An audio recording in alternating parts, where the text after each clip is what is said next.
Alhamdulillahi Rabbil Alameen wassalatu wassalamu ala khatimin nabiyyin wa ala alihi wa sahbihi ajma'in amma ba'd fa'auzu billahi minash shaitanir rajim bismillahir rahmanir rahim qala Allah ta'ala fi Surah Al-Anaam Alhamdulillahi alladhi khalaqa as-samawati wal arda wa ja'ala az-zulumati wan nur ثم الذين كفروا بربهم يعدلون. All praise is to Allah, the one who created the heavens and earth and made the darkness and light.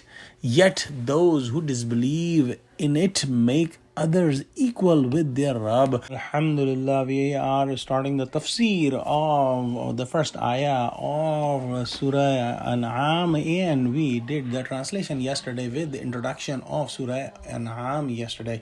So in this ayah, Allah subhanahu wa ta'ala uses Alhamdulillah phrase in the beginning, and this is important to understand that Alhamdulillah meaning all the praises and all the thankness to Allah subhanahu wa ta'ala. In Quran, Alhamdulillah is used after about every 7 juz or paras, and we have seen that Quran started with Alhamdulillahi Rabbil Alameen in Surah Fatiha, and then in this 7 juz we are starting Surah Al-Anaam with Alhamdulillah, and then in the 14th juz we will study Surah Kahf that starts Alhamdulillahi alladhi anzala ala abdihi al-kitab. And then in 22nd para we will also see Surah Saba and Surah Fatir starting with Alhamdulillah. Another point to be noted in this ayah that Allah subhanahu wa ta'ala has 2 verbs which are similar, and this is khalaqa and ja'ala. Both means creation, and the difference is khalaqa is used, this verb is used if some material thing is created, and ja'ala is used when some immaterial thing is created, like the light and the darkness.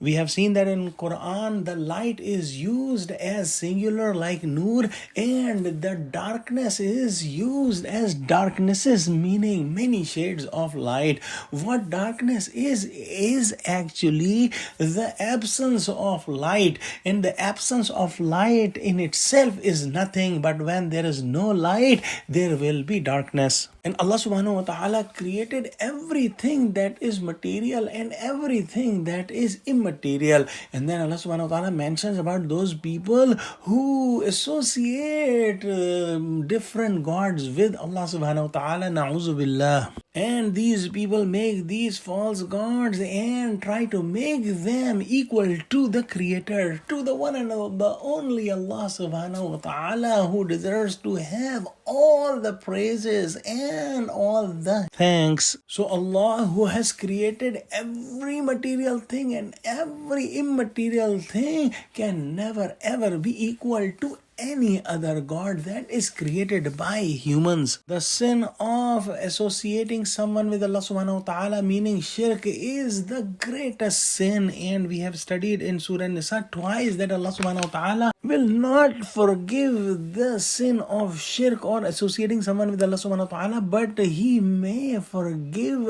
other sins that are other than shirk. This is also important to understand that this shirk comes in different forms, in different shapes and ideas, and it is not only to worship an idol. And in today's world, one of the biggest shirk is to do the worship of one's country or one's nation.